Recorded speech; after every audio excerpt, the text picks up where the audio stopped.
Dear students, फिर से हम भगवती चरण वर्मा ने लिखा है कविता मातृभूमि और मातृभूमि कविता के बारे में विचार करेंगे। पहला दिन फर्स्ट स्टांजा समाप्त हो गई थी और फर्स्ट स्टांजा में मातृभू शत शत भार प्रणाम, अमरों की जननी तुमको शत शत भार प्रणाम। मातृभू शत शत भार प्रणाम, तेरे पूर्व में शाहिद, गांधी, बुद्ध और राम। मातृभू शत शत भार प्रणाम, ये पहला स्टांजा समाप्त हो गई थी। लेकिन बाद में दूसरा स्टांजा आ सकती है। वो दूसरा स्टांजा में या दूसरा पंक्ति में भगवती चरण वर्मा ने मातृभूमि को पर किस तरह लिखती है और मातृभूमि का जो वर्णन किस तरह करती है, इसके बारे में दूसरा स्टांजा के बारे में आज हम विचार करेंगे। दूसरा स्टांजा इस तरह है, हरे भरे है खेत सुहाने, फल फूलों से युक्त वन उपवन, तेरे अंदर भरा हुआ है खनिजों का कितना व्यापक धन। मुक्त हस्त तो बांध रही है सुख संपत्ति धन धाम। मातृभू शत शत प्रणाम, ये सेकंड स्टांजा। लेकिन इसमें सुहाने एक शब्द है। सुहाने शब्द का मतलब सुंदर या ब्यूटीफुल अंग्रेजी में कहा जा सकता है। सुहाने ये शब्द का मतलब है सुंदर, वो अंग्रेजी में ब्यूटीफुल कहा जा सकता है। और उसी तरह इसमें अभी एक शब्द है धाम। धाम शब्द का अर्थ है घर, लेकिन इस स्टांजा में सुहाने एक शब्द है और धाम दूसरा शब्द है। पहला शब्द का अर्थ है सुहाने और दूसरा शब्द का अर्थ है घर। लेकिन भगवती चरण वर्मा ने दूसरा ये पंक्ति में मातृभूमि के बारे में इस तरह विचार करते हैं, हरे भरे है खेत। खेत किस तरह है? हरे भरे है। लेकिन कहाँ भी तुम्हें दिखाई जा सकता है वहां पर हरे भरे खेत है, लेकिन वो खेत देखने के लिए बहुत ही सुंदर है और फल फूलों से युक्त वन उपवन। वन और उपवन किस तरह भरा हुआ है? फूल और फल, फल फूलों से युक्त वन उपवन। वन उपवन जो है, वन उपवनों में फल और फूलों से युक्त हो गई है और भरा हुआ है। तेरे अंदर भरा हुआ है। तेरे अंदर, तेरे इट मीन मातृभूमि के अंदर। मातृभूमि के अंदर भरा हुआ है। मातृभूमि के अंदर क्या भरा हुआ है? मातृभूमि के अंदर हरे भरे खेत है और फल फूलों से युक्त वन उपवन तेरे अंदर भरा हुआ है। मातृभूमि के अंदर फल फूलों और हरे भरे खेत और वन उपवन, ये मातृभूमि के अंदर भरा हुआ है। और खनिजों का कितना व्यापक धन आपके अंदर, मातृभूमि के अंदर खनिजों का कितना व्यापक रीति से खनिजों का भरा हुआ है। मातृभूमि में खनिजों का संग्रह है।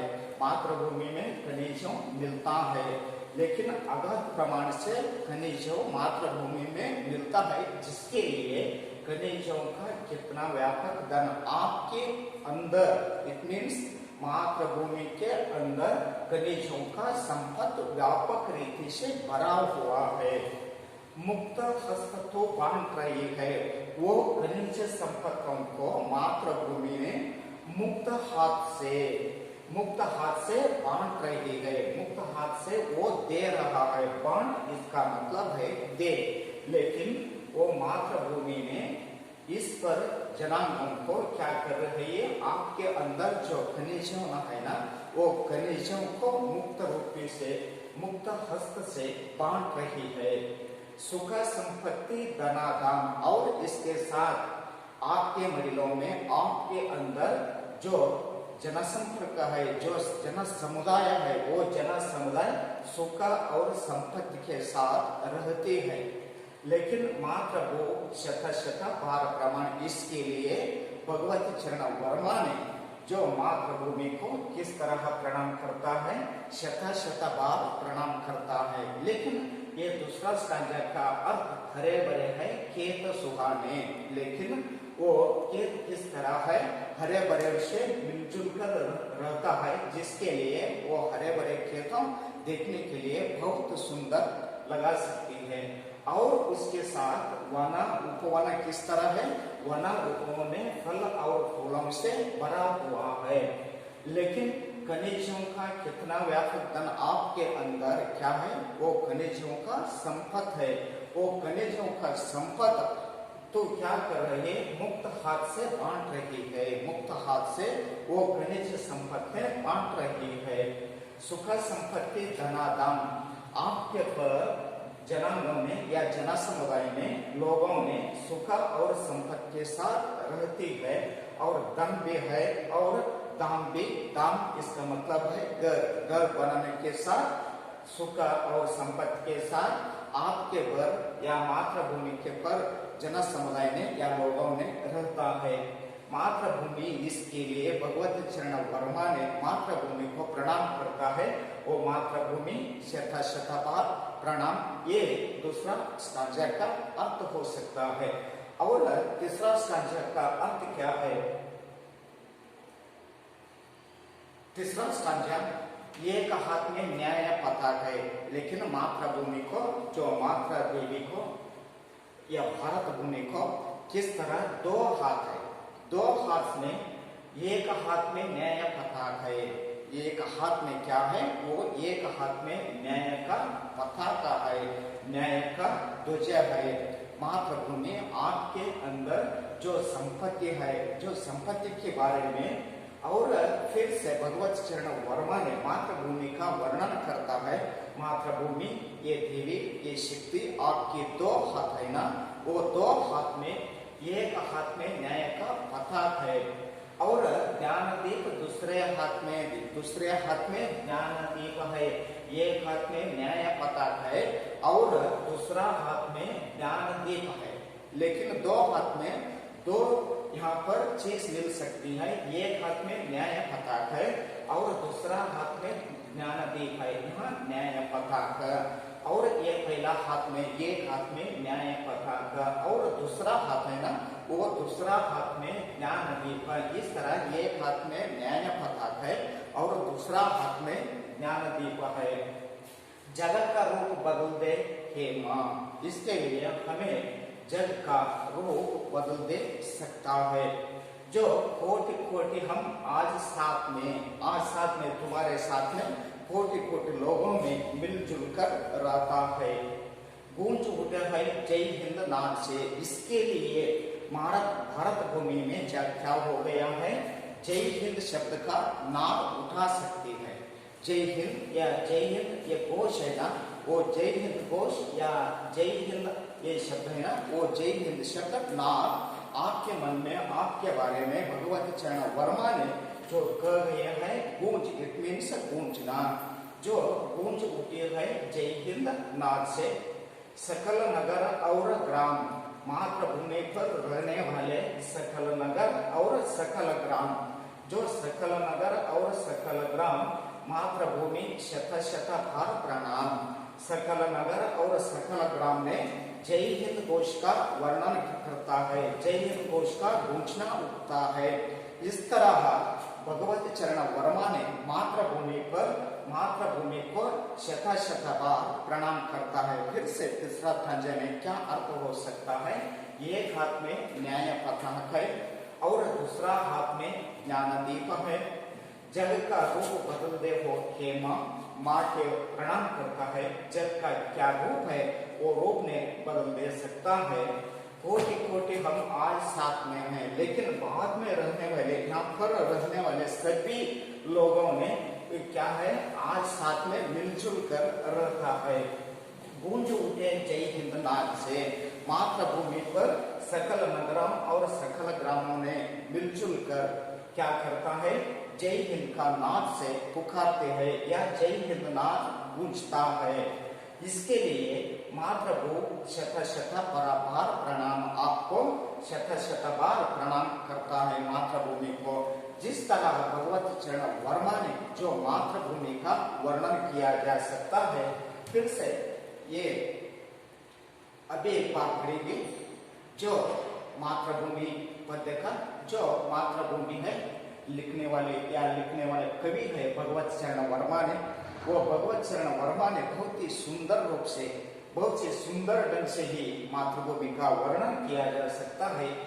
इसके कविता द्वारा मातृभूमि का पर क्या विशेषता है और मातृभूमि का परिचय देते हैं और छात्रों के लिए या स्टूडेंट के लिए मन में क्या बन सकता है, देश प्रेम की भावना जागना चाहते हैं। भगवत चरण वर्मा के क्या आशय, वो कवि क्या आशय करता है, देश प्रेम के बारे में छात्रों को या स्टूडेंट्स को जो जगाना, इसके भावनाएं जगाना के चाहते हैं। लेकिन फिर से भगवत चरण वर्मा ने जो कविता इस तरह है, मातृभू शत शत बार प्रणाम, अमरों की जननी तुमको शत शत बार प्रणाम।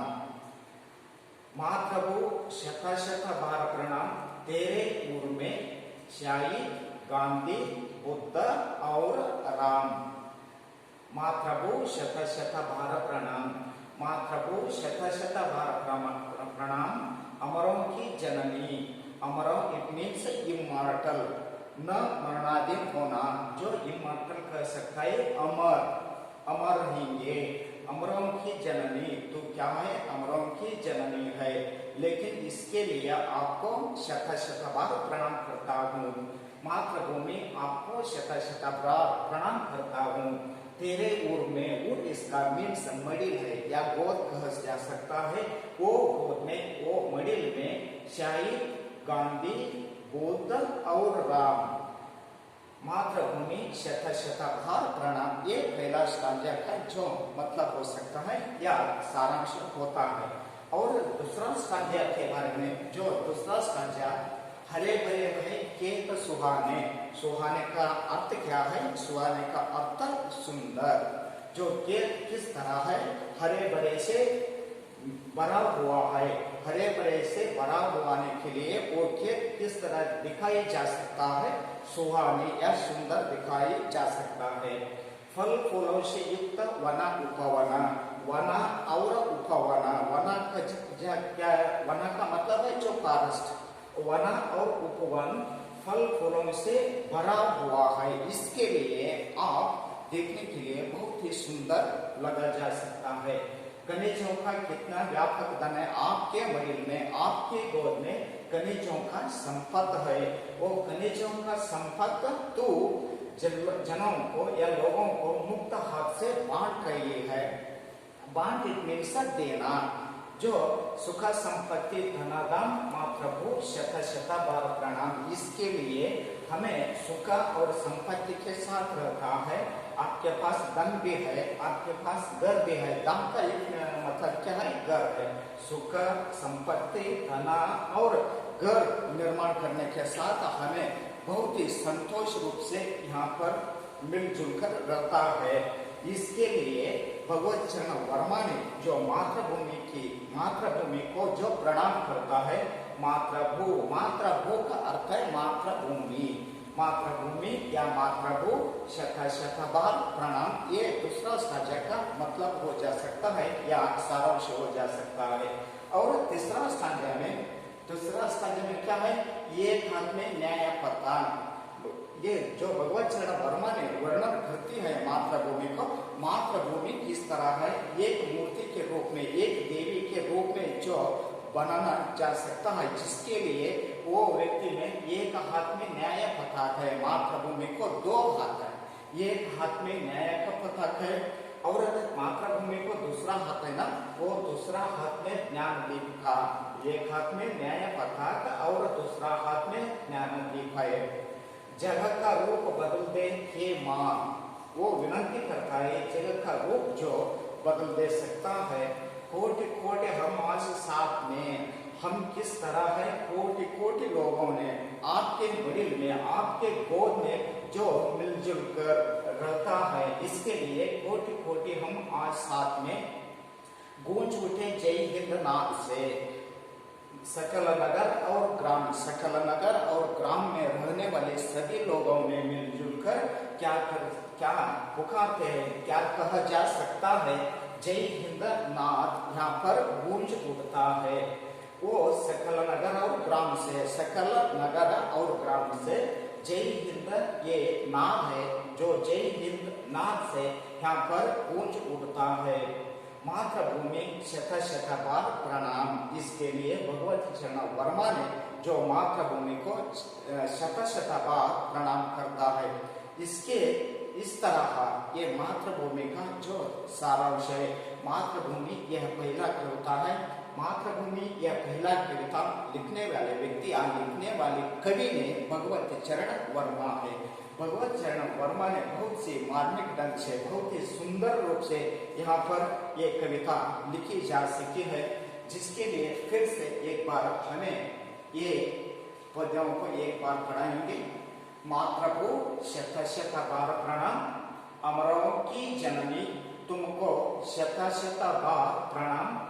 मातृभू शत शत बार प्रणाम, तेरे उर में शाहिद गांधी बुद्ध और राम। मातृभू शत शत बार प्रणाम, यह पहला स्टांजा है। दूसरा स्टांजा इस तरह है, वो दूसरा स्टांजा हरे भरे है खेत सुहाने, फल फूलों से युक्त वना उपवना। तेरे अंदर भरा हुआ है खनिजों का कितना व्यापक धन, मुक्त हस्त तू बांट रही है, सुख संपत्ति धना धाम। मातृभू शत शत बार प्रणाम। ये सेकंड स्टांजा जो इस तरह है। और तीसरा स्टांजा में एक हाथ में न्याय पताक, ज्ञानदीप दूसरे हाथ में, एक हाथ में न्याय पताका, ज्ञानदीप दूसरे हाथ में। जगत का रूप बदल दे हे माँ, जगत का रूप बदल दे हे माँ। कोटि कोटि हम आज साथ में, कोटि कोटि हम आज साथ में। गूंज उठे जय हिंद नाद से, गूंज उठे जय हिंद नाद से। सकल नगर और ग्राम, सकल नगर और ग्राम। मातृभू शत शत बार प्रणाम, मातृभू शत शत बार प्रणाम। इस तरह भगवत चरण वर्मा ने जो मातृभूमि का वर्णन किया है, एक पद्य आपको एग्जामिनेशन या परीक्षा दृष्टि से बहुत ही इम्पोर्टेंट है। इसके लिए ये पद्य अपने कंठस्थ करना चाहिए, जो इसमें क्या क्वेश्चंस आती है और इसके ग्रामर के बारे में नेक्स्ट हम विचार करेंगे। Thank you.